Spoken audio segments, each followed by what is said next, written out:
Se tem uma frase que eu acho que resume muito bem a existência, é a frase cada escolha uma renúncia, né? Para quem já me acompanha um tempo nesse canal, sabe que eu sempre trago aqui vídeos que são provocações e que podem agregar muito para a nossa vida, se nós conseguirmos extrair dessas provocações bons frutos, né?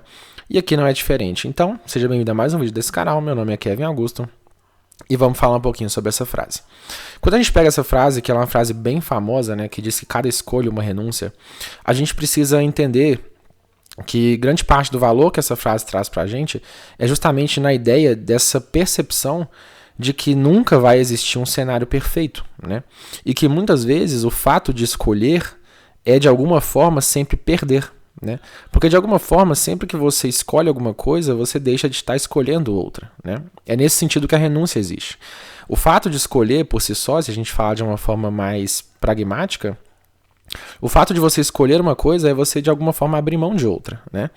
Esse pequeno ensinamento de que escolher é perder sempre é um ensinamento que é extraído de um monólogo que o Joe fez, né, quando ele teve a perda do filho dele, e que é uma coisa linda, assim, um monólogo extraordinário.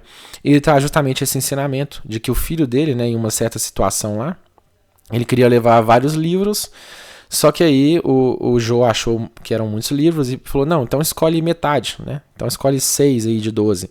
E aí ele preferiu não levar nenhum, né? E o Joe, diante daquela situação, achando que era uma espécie de má criação, de alguma coisa desse tipo, foi questionar, né, a respeito do porquê.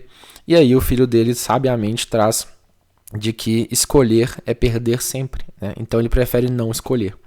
Cara, isso aí é tão extraordinário, e eu me emociono assim quando eu lembro desse monólogo, dado todo o contexto, obviamente, mas existe uma coisa tão extraordinária, tão fenomenal, que é justamente essa percepção, né, essa maturidade intelectual e existencial de entender realmente que as escolhas, elas realmente estão muito mais focadas num peso emocional, naquilo que você deixa de escolher, do que necessariamente naquilo que você escolhe, né?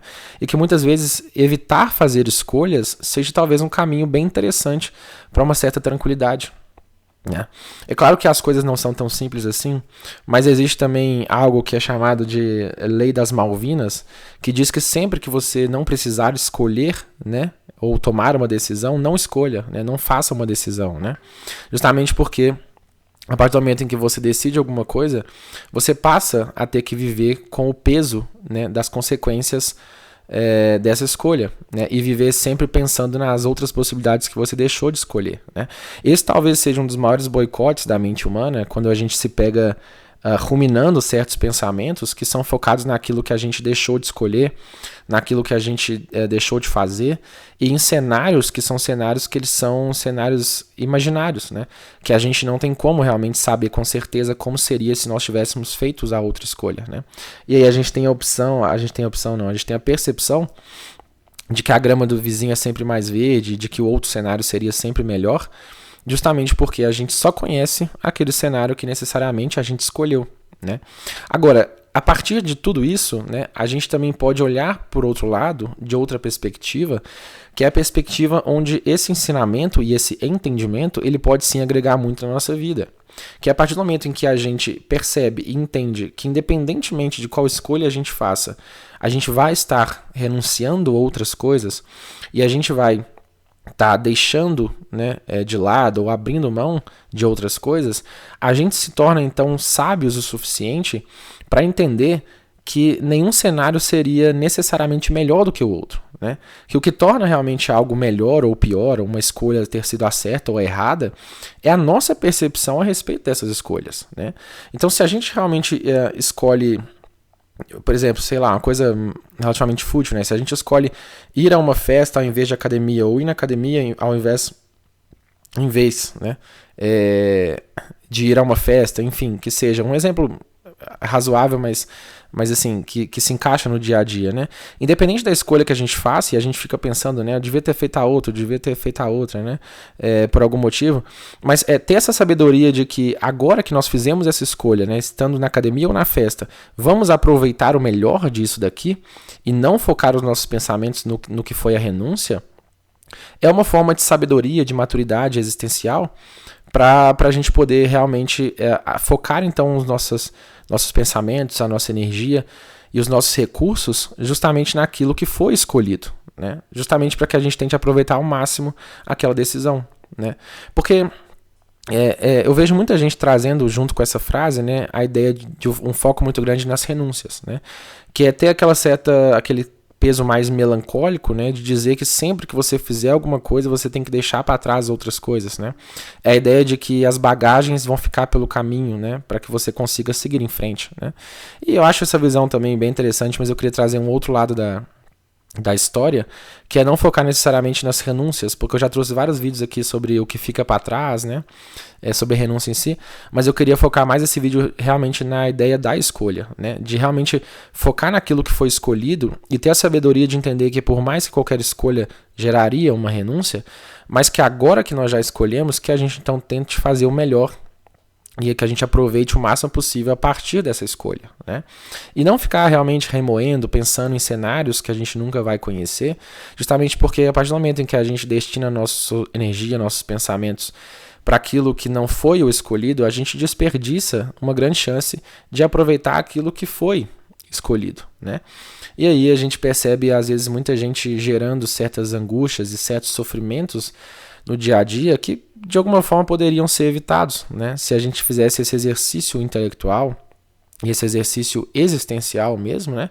De realmente focar naquilo que foi escolhido, naquele cenário que nós estamos vivendo e tentar fazer o melhor, extrair as melhores coisas, os melhores frutos dentro dessa perspectiva, né? E não ficar realmente gerando uma espécie de autossabotagem, auto-boicote, auto-flagelo, né? De ficar realmente remoendo esses pensamentos, essas tristezas e ficar realmente focando naquilo que foi a renúncia, né? Justamente porque isso tende a trazer uma espécie de sofrimento, de prejuízos para a vida como um todo, né? Para a saúde mental, para a qualidade de vida muito grande, tá? E só para acrescentar também, aproveitando que a gente tem ali mais uns minutinhos, né? Eu queria também aproveitar para trazer dentro de uma outra visão em relação a essa frase, de cada escolha uma renúncia, né? Que é também a gente ter essa maturidade de não desejar cenários perfeitos que não envolvam alguma espécie de sacrifício, né? Por quê? Porque eu já trouxe em outros vídeos a ideia de que talvez um dos maiores sinais de que você está amadurecendo enquanto pessoa é justamente a ideia de você aceitar pagar os preços pelas suas escolhas, né? E a renúncia é uma espécie de preço que a gente tem que pagar para alcançar outras coisas e para fazer escolhas melhores, né? Então, quando a gente entende que não tem como a gente fazer escolhas sem pagar o preço por elas e que não tem como a gente viver um cenário em que a gente consiga estar sempre no melhor dos dois mundos, é uma forma da gente se libertar realmente de uma certa expectativa que é irreal, né? Porque o grande perigo de a gente criar esses cenários de esperar que eles sejam completamente perfeitos e que a gente não tenha que passar por nenhuma espécie de sacrifício, de renúncia, de nada, a gente cria uma expectativa que ela é irreal. E quando a gente vai confrontar isso com a realidade, com o mundo real, enfim, a gente tende a se frustrar muito. E a frustração é necessariamente uma das maiores fontes de sofrimento, de angústia, de tudo, porque a gente se vê realmente, de alguma forma, decepcionado, né? Eu acho que talvez a palavra seja essa, né? Uma espécie de decepção, porque a gente vai confrontar o que está acontecendo com aquilo que nós criamos na nossa mente, como expectativa, né? E a gente vê que isso não se corresponde, né? E aí a gente vai parar e observar, tudo bem, não está se correspondendo, mas talvez eu tenha criado cenários e expectativas que nunca poderiam acontecer por uma questão lógica, né? De que algumas coisas elas só vão ser possíveis a partir do momento em que nós deixarmos outras coisas para trás, né? E que talvez seja realmente uma questão de uma certa responsabilidade, eu acho que a palavra culpa talvez tenha uma carga emocional maior, mas é uma certa responsabilidade nossa mesmo, né? De muitas vezes fantasiar e imaginar coisas que nunca seriam possíveis porque a realidade ela precisa se balancear, né? Existe uma espécie de balanço mesmo, né, que acontece no mecanismo como as coisas funcionam e que faz com que você realmente precise fazer escolhas, precise abandonar certas coisas, sacrificar outras e se esforçar para alcançar determinadas coisas, né? É uma espécie de organização de como a estrutura como um todo da existência ela acontece, né? Mas enfim, não vou aprofundar muito aqui nesse vídeo não. Estamos chegando a quase 10 minutos, então eu queria aproveitar e agradecer cada um de vocês mais uma vez que ficou até o final do vídeo. Eu peço que vocês estiverem gostando do conteúdo, da forma como eu trago esses vídeos, que por favor se inscrevam no canal, isso me ajuda bastante.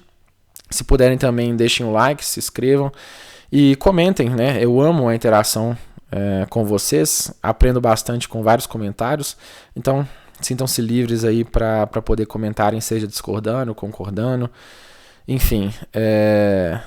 No mais é isso, toda a minha gratidão e até o próximo vídeo.